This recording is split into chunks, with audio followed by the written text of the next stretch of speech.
Humans. Without a doubt, the smartest animal on Earth.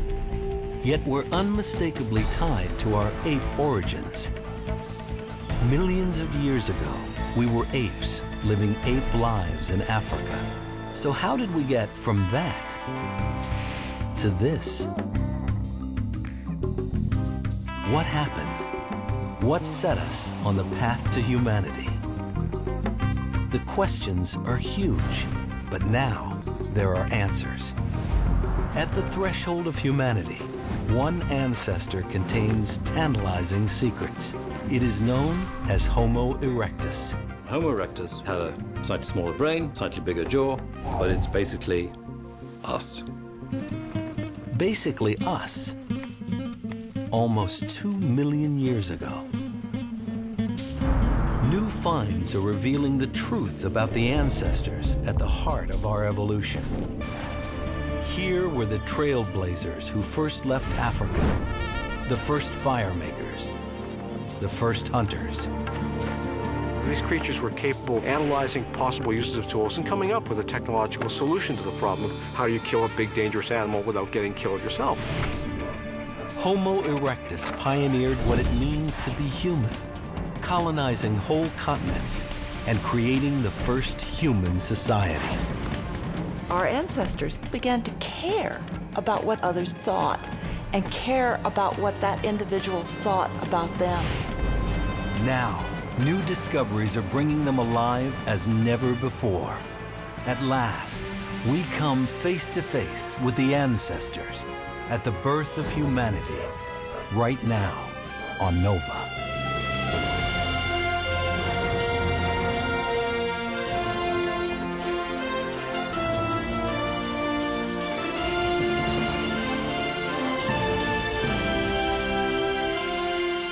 Major funding for Nova is provided by the following: ExxonMobil, taking on the world's toughest energy challenges. And by David H. Koch. And discovering new knowledge. HHMI. And by the Corporation for Public Broadcasting, and by contributions to your PBS station from viewers like you. Thank you.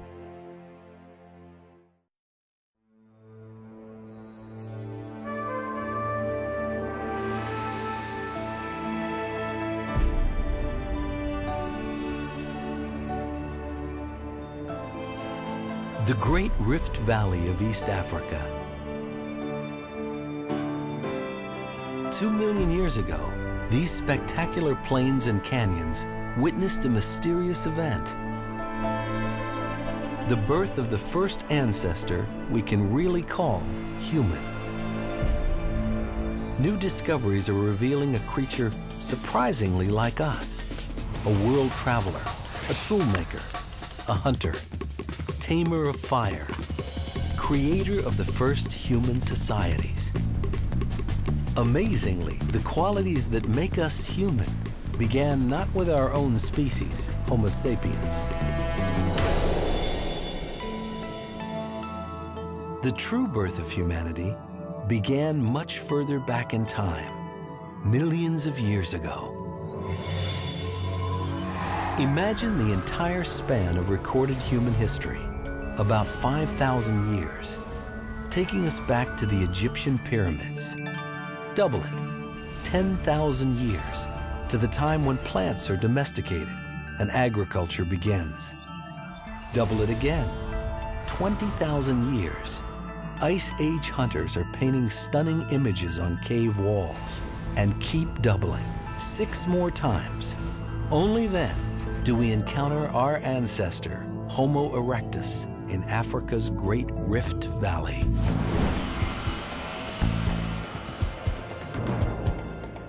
For millions of years, this massive geological fault line running the length of East Africa was a stage on which our human evolution was played out. It all started with the first apes to walk upright on 2 legs, about 6 million years ago. There were many different types, all variations on the same theme. Ape-like creatures with small brains. The fossil known as Lucy is the most famous example. Here she is, just 3 foot 8 inches tall, with a brain the size of a chimp's. For millions of years, creatures like her roamed the forests and grasslands of Africa. But then, something changed. About 2 million years ago, new creatures appeared with abilities never seen before in the animal kingdom. Meet Homo erectus, a toolmaker and hunter.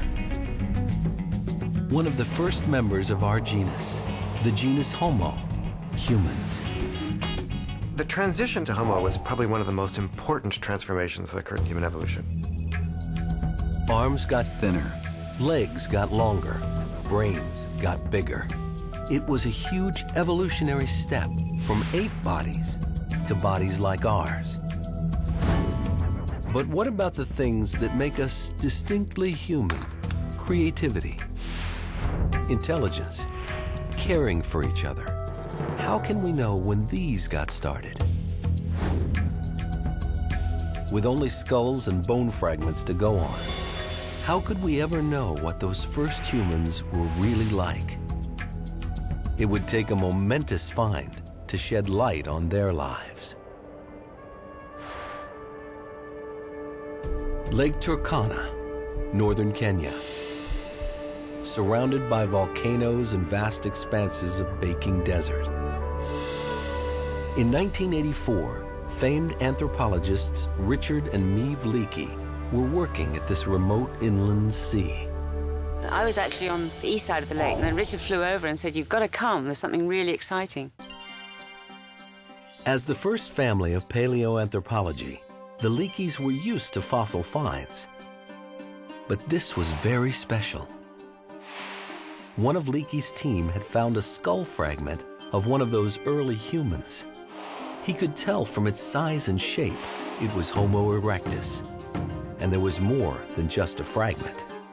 So we started looking at this site on a more extensive basis, and of course once we did, we found the rest of the skull. A complete skull was rare enough, but it was just the beginning. Soon parts of the Homo erectus skeleton, which had never been found before, started to emerge. We couldn't believe it, but we started getting pieces of ribs.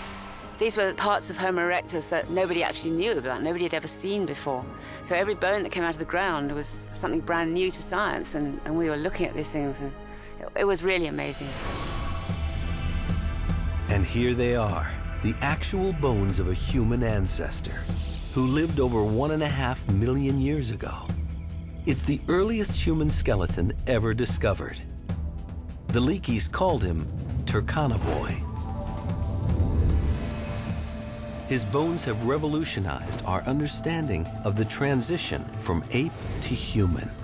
The really important thing about Turkana Boy is how complete he is. We've got arms and legs and bits of his spine and his ribs. And usually when we find these things, we get very excited about one little bit of bone. But that little bit can't tell us very much about an individual.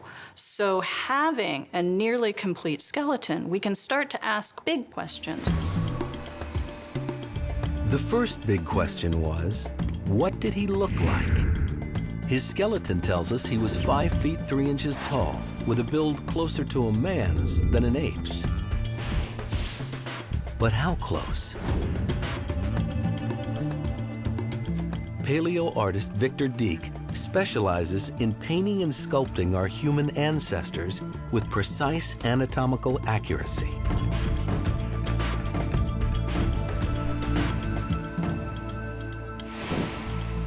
Victor's going to add Turkana Boy to his family of ancient faces. At this stage of the game, I know that Turkana Boy is not an ape. He is a very early true human. And so here we have a modern human skull. The faces are very similar to one another, but Turkana Boy's skull is a bit more primitive and has a lower forehead and a much smaller brain capacity. Victor will build Turkana-Boy's face muscle by muscle, based on his studies of cadavers and modern anatomy.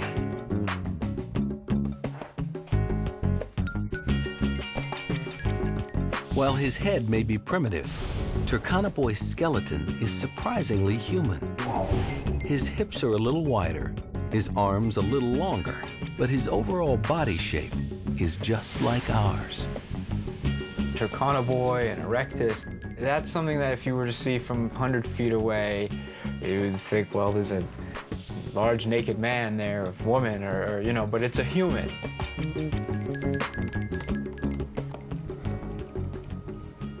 It will take Victor a week to flesh out Turkana-Boy's face. Meanwhile, a team of animators is at work creating scenes that will bring Turkana-Boy and his people to life. To make sure they do it accurately, they have enlisted the help of Harvard anthropologist Dan Lieberman. They had a more forward position of the palms when they ran. Just slightly. There you go. The blue-suited actors are there to create movement references for the artists. In the final animations, they will be replaced by Homo erectus bodies. And action! Their heads and faces based closely on Victor's model. As Turkana-Boy's forensically reconstructed head nears completion, a face emerges that looks a lot like us. Now, for the first time in 1.5 million years, here he is, our ancestor, the Homo erectus, called Turkana-Boy. But what he looked like is only the beginning of his story. To reconstruct his life, we need to find out how old he was. And if we look at his skeleton, we can see that the growth plates on his limbs that would fuse when he's fully adult are all unfused. So even though he's very tall, we know that he's still growing. The fact that Turkana-Boy was not fully grown has turned out to be a boon to researchers. You can answer questions like, did the boy grow up like a modern human? Or did he grow up more like an ape? Turkana-Boy was already 5 feet 3 inches tall. When scientists compared his bones and teeth to ours, he seemed to be about 14 years old. But when dental specialist Chris Dean began to study his teeth, he was in for a shock. It turns out that all teeth, fossil or not, preserve a remarkably precise record of childhood. This is a fossil tooth, and we can see the enamel cap, which covers the core of the tooth, which is made of dentine. Dentine is just another word for ivory. And within the enamel, you can see the rods, which are running from the enamel-dentine junction here out to the surface of the tooth. Enamel has a regular growth pattern like the rings of a tree. Under an electron microscope, it looks like rods made of tiny beads. Each of the little beads along these prisms represent 1 day's growth, because the cells which produce enamel are actually under the influence of a circadian or daily clock. And those secretions during the day speed up and then slow down, and there's a permanent record of that in every tooth. So you can see rods running all the way through this tissue, and every day along the rod there is a wobble where the tissue slows down and then speeds up. So if you count the beads in these strings, you can figure out exactly how many days that tooth has been growing. When Chris looked at the fossilized teeth of Turkana-Boy, he got a huge surprise. Turkana-Boy wasn't 14 years old, he was 8. What that implies is that the growth of the Turkana-Boy resembled more closely that of chimpanzees today. To be 5'3" at age 8, Turkana-Boy must have grown up very fast, at a rate closer to chimps than us. A chimpanzee's childhood is short. It is sexually mature at about 7. Human childhood is longer. We reach puberty at about 12. So as humans evolved from apes, childhood was extended. But what advantage could be gained by having helpless children around to feed and care for who take so long to grow up? The mystery of prolonged childhood is at the heart of human evolution. It may be related to brain size. We humans have the biggest brains in the animal kingdom in relation to our body size. They're so big that most of our brain growth has to happen outside the womb, or our heads would never get through the birth canal.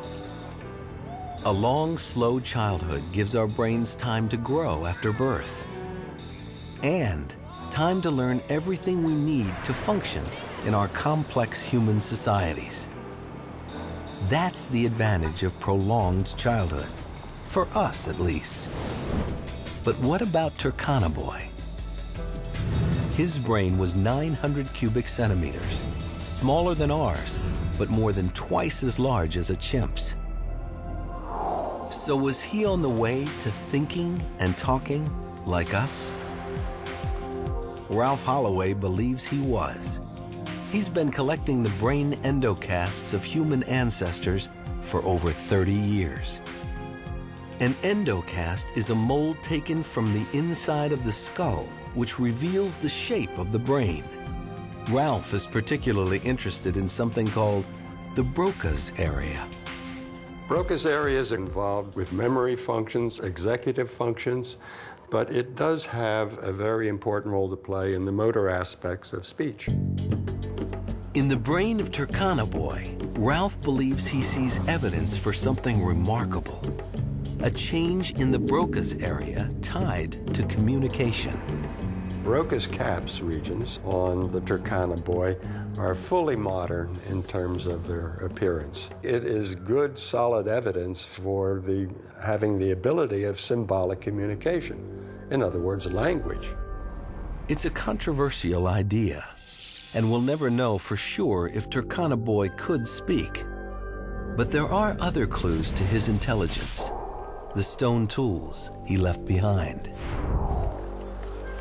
Homo erectus made tools like this hand axe here. It's been chipped extensively on both sides. The point enables one to do piercing tasks. The heavy bit here can be used for cracking bone or chopping wood. It's a very, very versatile tool and a sharp one. It may not look like much, but the stone hand axe marks the birth of technology. Homo erectus has left us many signs of his inventiveness. Here in central Kenya, Rick Potts has been studying a treasure trove of Homo erectus stone tools. Stone tools represented a momentous change because once you had tools in your hands, all the foods in the world could open up to you. That represented a tremendous survival advantage. Here is a cache of over 500 stone hand axes made by Homo erectus. Just a mile away, Rick visits the quarry where for thousands of years, these ancestors came to shape stone into tools, leaving behind unused fragments. In the crevices at my feet, there were thousands of fragments of stone from tool making. And there were several scars where Homo erectus struck huge flakes. We also see evidence that they could recognize flaws. They could see which ones would break if they took them away. So they simply discarded them here. What's amazing about that is you could imagine an early Homo erectus sitting right here making decisions. The kind of decision-making it takes to create a stone tool has been researched extensively by John Shea. I'm just going to tap it a little bit. I'm just checking it out to see if there's any internal flaws before I do it. There may be one in here. It feels like there might be something in there, but I like a challenge, so I'll map it anyway. Even for an expert, making a hand axe is not easy. Yeah, there's the flaw, but we got around it. A good toolmaker has to understand the properties of stone. To make this thing nice and thin, easier to carry, easier to transport, and more to the sharp cutting edge, I'm going to do something kind of counterintuitive. I'm going to dull the edge so that the next time I strike it, it won't fail until I have a lot of pressure on it, until I've hit it really hard. The fracture will go much further than it otherwise would. So That Homo erectus did this tells us they were capable of thinking ahead, of planning the consequences of their actions. So let's have a look here. What'll happen here? Many of these stones have hidden defects. Failing to spot them could spell disaster. There's still a flaw in there. I can hear it. I can tell, yeah, see this? It's right there. Now, I've worked around it, but if I were an early human and spotted this, I would stop making the hand axe right now. If I'm out running around the savannas chasing a rhinoceros and, you know, I'm butchering a rhinoceros as the lions are circling and my hand axe breaks, I'm in trouble. So, you know, I go home tonight, I'm still going to get fed even though I didn't make a perfect hand axe. As Homo erectus, I might end up being the meal instead, you know. A skilled craftsman, Homo erectus had evolved a new type of intelligence. But his bigger brain came with hidden costs. Modern brains consume 25% of our body's energy. Our brain happens to be the hungriest organ in the body. And in order to support a brain our size, we need lots of calories. With his big brain and body, a Homo erectus like Turkana Boy needed more nutrition from his savanna environment. Turkana Boy, had he grown to adulthood, would probably stood around 6 feet tall. This is a big, strong creature that would have had a huge energy budget. One can satisfy an energy budget like that by eating plants, but you have to eat a lot of plants. But there's one food that can supply the nutrients a growing brain and body need. And Africa was filled with it. The one high-quality resource that's probably most important for the evolution of the genus Homo is meat, and meat byproducts such as brain and marrow and fat. They're high in protein, they're high in calories, and they're easy to digest. But the one problem with getting meat is that it's hard to get. Most predators rely on strength or speed to kill their prey. Our ancestors had neither. Today, we are on top of the food chain, so it's hard to imagine the predicament of those early humans. Here was a slow-moving creature with no claws or fangs, easy prey for the hungry predators around him. This is a fossil forehead and brow ridge of a Homo erectus. And on the brow ridge, you can see the bite mark of a carnivore.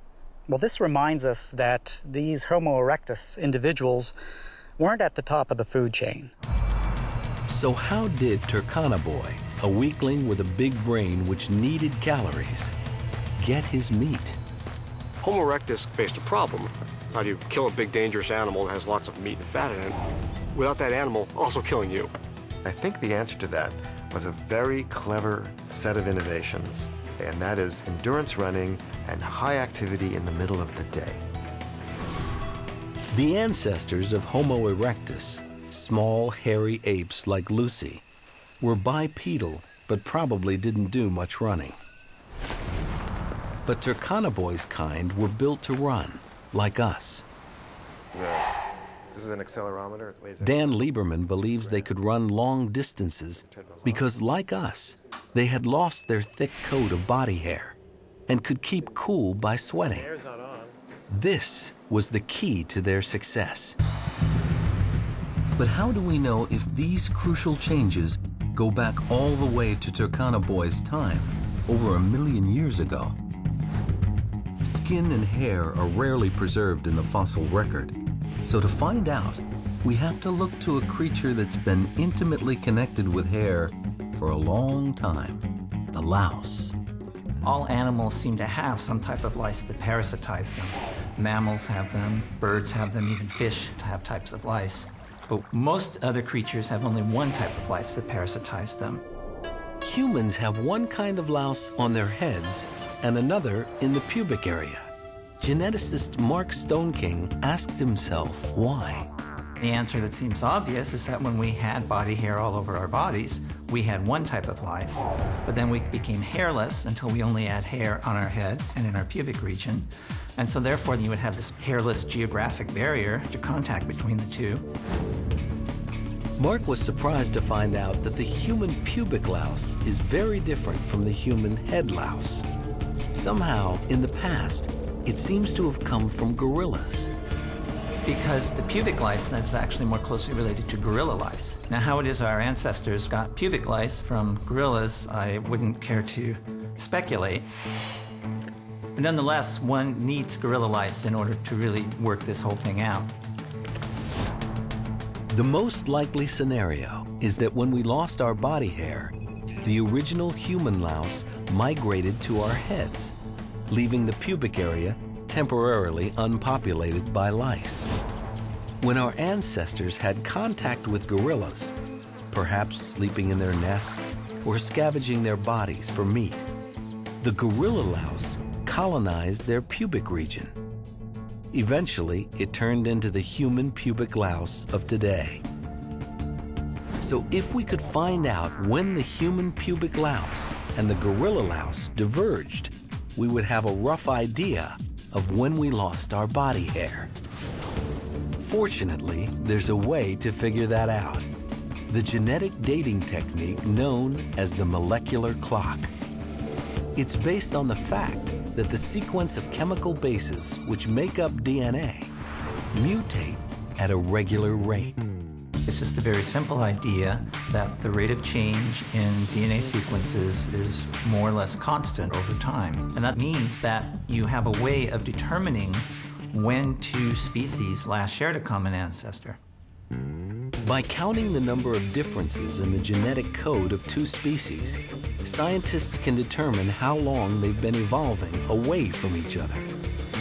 When Mark used the molecular clock to count the differences between the DNA of gorilla lice and human pubic lice, he came up with a date for their divergence. The estimated date for the divergence is roughly 3 million years ago. That means long before Turkana-Boy, maybe even around Lucy's time, our ancestors had slowly begun to lose their body hair. Turkana-Boy was mostly hairless, just like us. And that may be what gave him an edge over other predators. Most animals are at a disadvantage in the midday sun because they overheat. They can only cool down by panting. And when they run fast, they can't pant. That means they can only run in short sprints. Quadrupeds can gallop for about 10 to 15 minutes, and then they overheat. But hominids can cool down by sweating. They use their entire body like a dog's tongue. Our hairless bodies allow air to circulate freely on our skin and cool us down as sweat evaporates. This makes us one of the best long-distance runners in the animal kingdom. Dan Lieberman believes this gave our ancestors the ability to hunt in a very unusual way. It's called persistence hunting. And he believes the modern ethnographic record can show us how it was done. The Bushmen of the Kalahari offer us an insight into how Homo erectus might have hunted 2 million years ago. The Bushmen know that at midday, animals rest in the shade, which is why it's the perfect time to be hunting. Once they locate their prey, in this case a kudu, the marathon begins.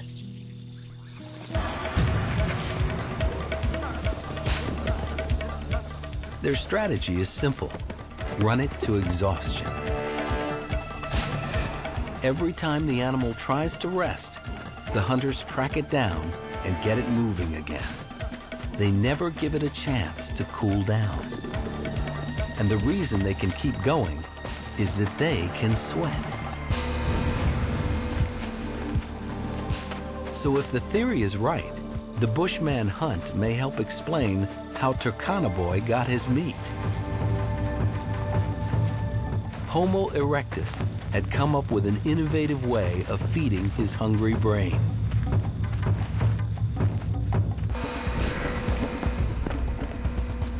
In this modern hunt, the Bushmen ran in the fierce heat for over 4 hours. The kudu was finally immobilized by heat stroke. Turkana Boy wouldn't have had steel-tipped spears like the Bushmen, but he wouldn't have needed them. Homo erectus probably hunted with close-quarters weapons, with spears that were thrown at animals from a short distance, clubs, thrown rocks, weapons like that. They weren't using long-distance projectile weapons that we know of.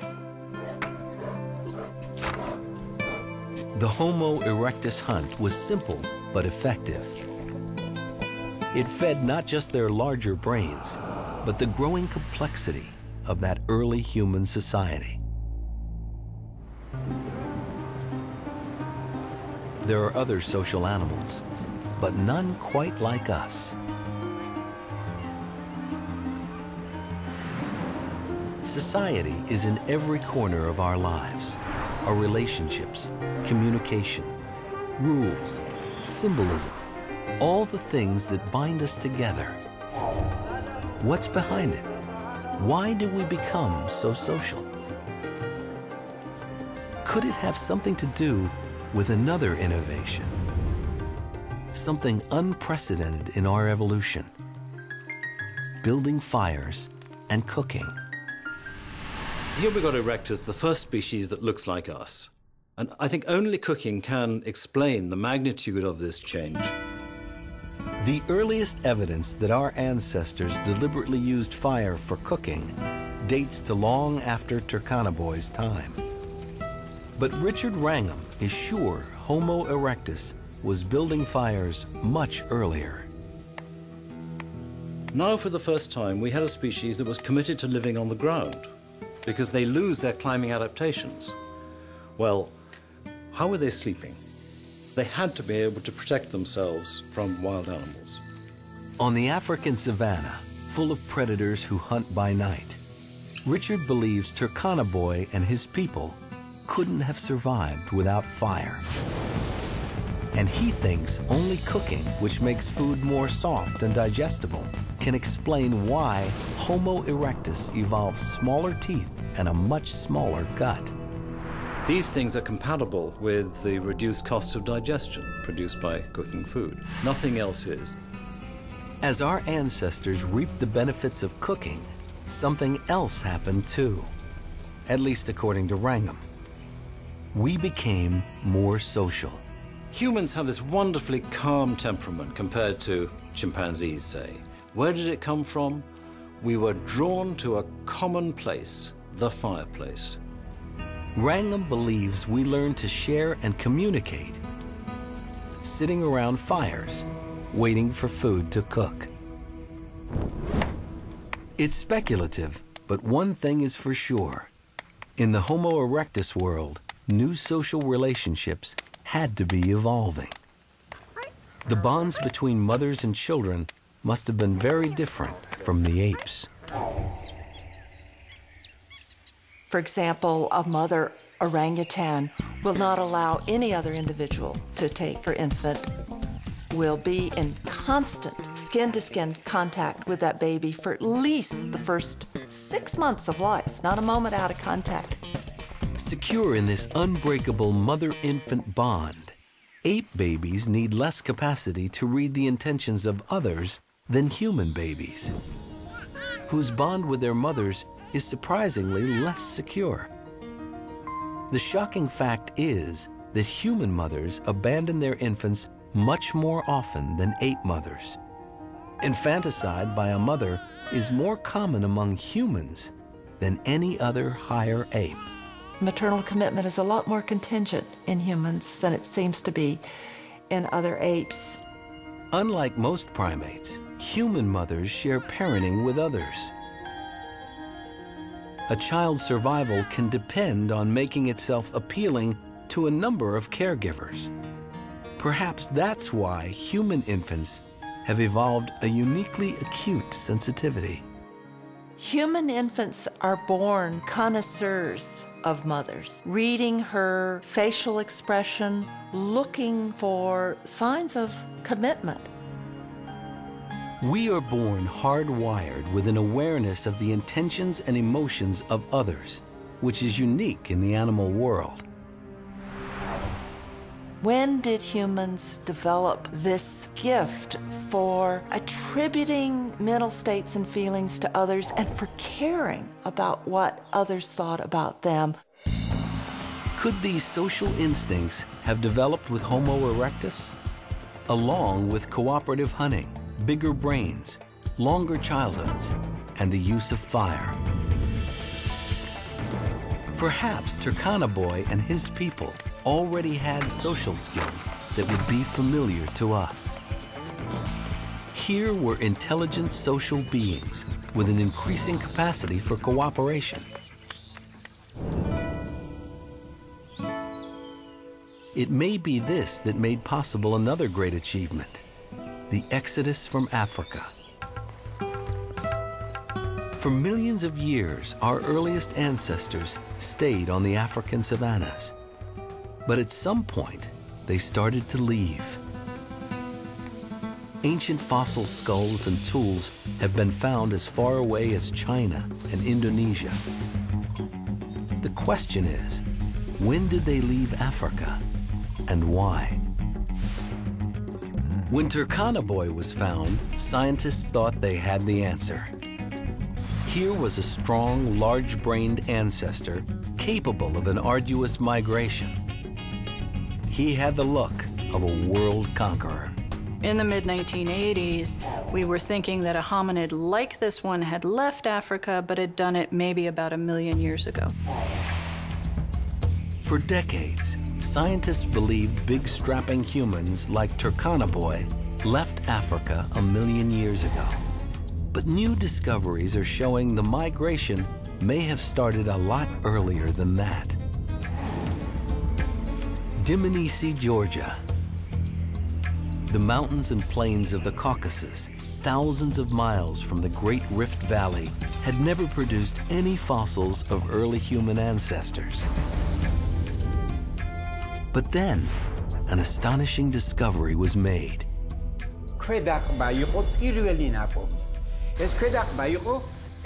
It was a lower jaw with teeth downward, this way in the ground. So when I started to clean, those front teeth came to light. It became obvious to me that we had found some kind of hominid. But what kind? The jaw seemed to be a primitive form of Homo erectus. But at first, hardly anyone believed it. In '91, when we found this jaw, a lot of scientists were quite skeptical about it. Because it was very hard to imagine Georgia, Caucasus, to be on the map of the human evolution. Since then, Dmanisi has been put on the map of human evolution in a big way. The site has turned up a treasure trove of Homo erectus fossils. They've transformed our understanding of who left Africa and when. They showed that the first humans to leave Africa were much more primitive than Turkana Boy. People thought that hominids that left Africa were very tall, like Turkana Boy, with big brains, advanced technology, and Dmanisi proved the opposite. At 4.5 feet tall, they were smaller than Turkana Boy, with more ape-like shoulders and a simple stone technology. They are much more primitive, they have small brains, and at the same time they were using very primitive stone tools. The next surprise came when they dated the site. The ancient Dmanisi landscape has been built up layer by layer over millions of years. 1.81 million years ago, massive volcanic eruptions deposited a layer of ash. The fossils sat on top of this ash, so must have been slightly younger, around 1.8 million years old. To the vast majority of scientists who believe that all our ancestors evolved in Africa, this was a stunning surprise. How had a small, primitive Homo erectus migrated to the Caucasus almost 2 million years ago, long before Turkana Boy? Scientists now accept that as soon as Homo erectus appeared on the savannas of Africa, they started to leave. Suddenly, with the origin of Homo erectus, we get this shift in body shape, and then boom, they're out of Africa right away. The Georgia fossils proved that Homo erectus left Africa much earlier than previously thought. An even more provocative find shows the migration may have started even earlier. 5,000 miles from Africa, the island of Flores, Indonesia. In 2003, researchers made a discovery so strange, nobody knew what to make of it. They found the bones of a tiny human ancestor, just over 3 feet tall, even smaller than the Dmanisi fossils. They called this baffling new ancestor Homo floresiensis, and because of its tiny size, nicknamed it the Hobbit. And this has created a tremendous amount of grief because we're not really sure what we're seeing here.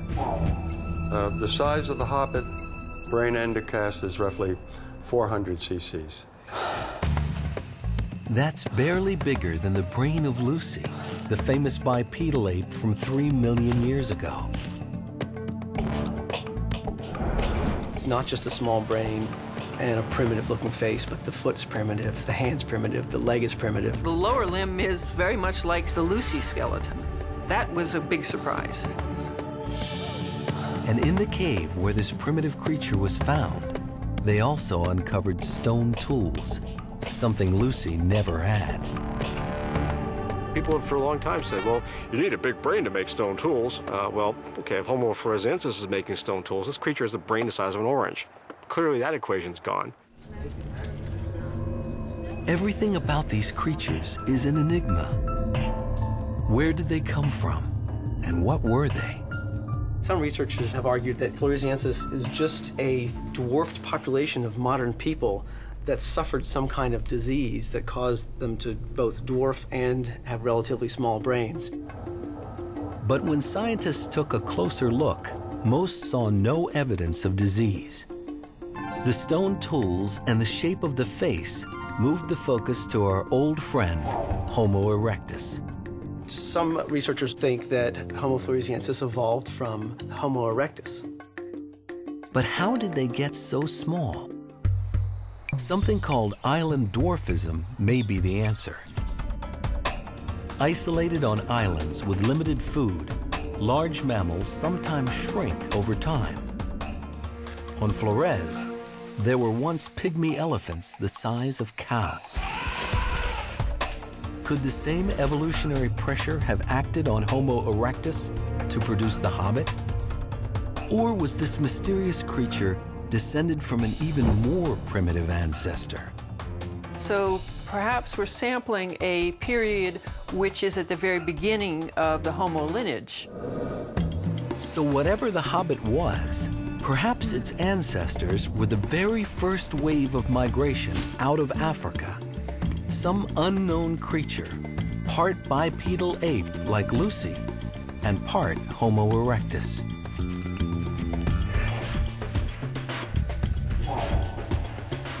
So if that's the case, then what we see in Indonesia makes sense. It's kind of a body that existed before human bodies became more modern. What would push such primitive creatures out of Africa?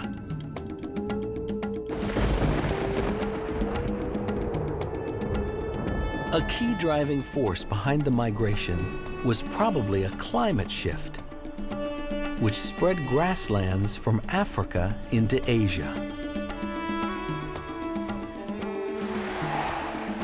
And with the grasses went the game animals.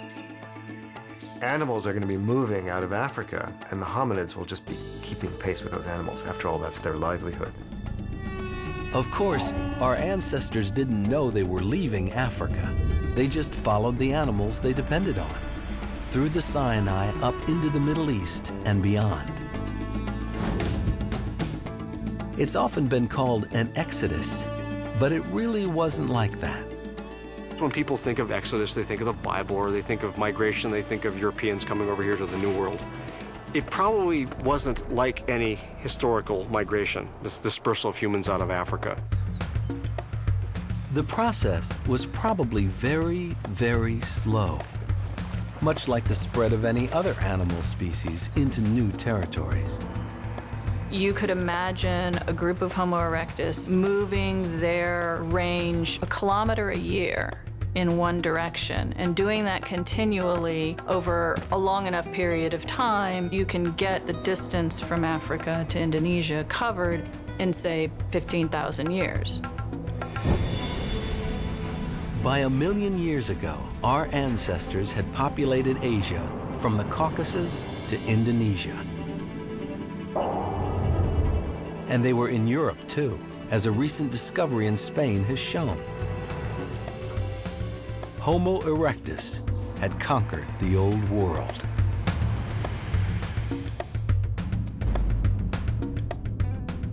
The fact that they made it so far with limited technology and relatively small brains makes them seem even more remarkable. And their longevity was astonishing. A few pockets of Homo erectus may have been still clinging on in Asia just 50,000 years ago. That's a span of 2 million years. Our own species has only been around for 200,000. What was the secret of Homo erectus's success? The amazing finds at Dmanisi have given us one last clue. One of the skulls belonged to an old man. His jawbone revealed he had lost all his teeth well before he died. That was a real surprise. It means that this individual survived 2 years without teeth. For an elder to have survived that long without teeth must mean that others in the group were feeding him, perhaps even chewing his food for him. I love this story. This was a remarkable testimony from the past about the quality of emotional life that may have characterized Homo erectus. Here is a tantalizing clue to what may be this ancestor's most important legacy: the instinct to look after each other. And it helps us imagine Turkana Boy's final day on Earth.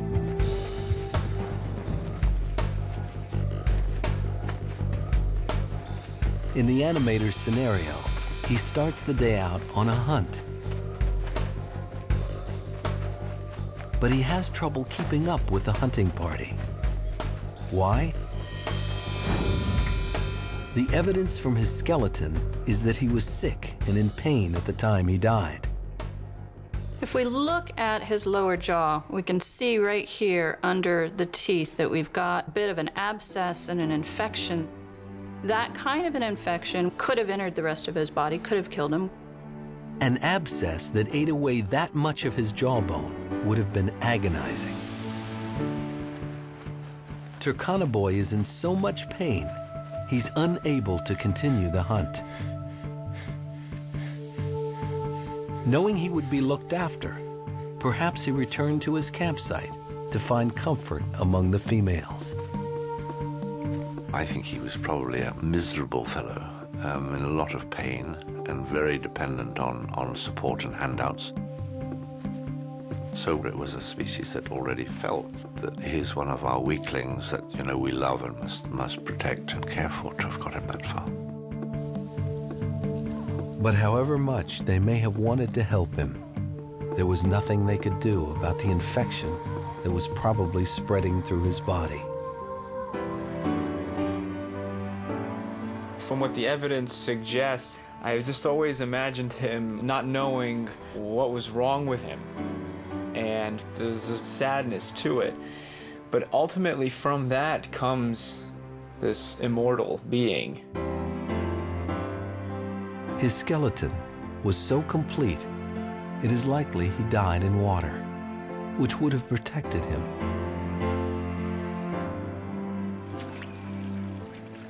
It's very unusual to get a skeleton because normally these things are eaten by carnivores. And in this case, it seems that the boy's body was washed into a swamp, and so the carnivores never saw it and never destroyed it. And it gradually decomposed, and as the rivers flooded, brought in more sediment, buried it. And you could see footprints of hippos that had walked all over the bones, and some of the ribs and things were standing vertically instead of lying flat on the ground. And you could sort of reconstruct the situation and how the boy, what had happened after he died, and why he was complete. It really was an amazing experience to see it. For almost 2 million years, his bones were preserved by the earth. Their discovery opened a window for us on an unknown world.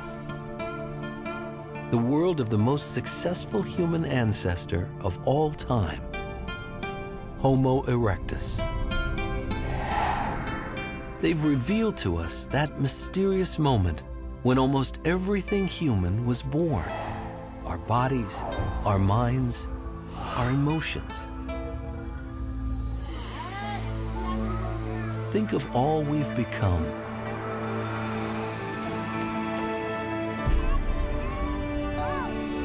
Trace the threads of our origins through the ancestors who went before. They all lead back to Turkana Boy and his kind, the first humans.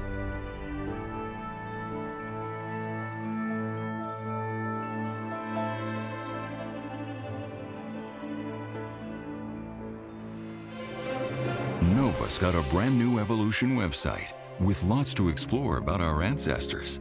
We want to know what you think. Bookmark it today and give us your feedback. Find it at pbs.org. Major funding for Nova is provided by the following: ExxonMobil, taking on the world's toughest energy challenges. And by David H. Koch.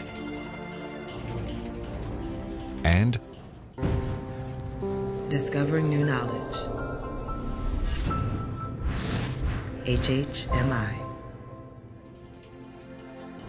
And by the Corporation for Public Broadcasting, and by contributions to your PBS station from viewers like you. Thank you.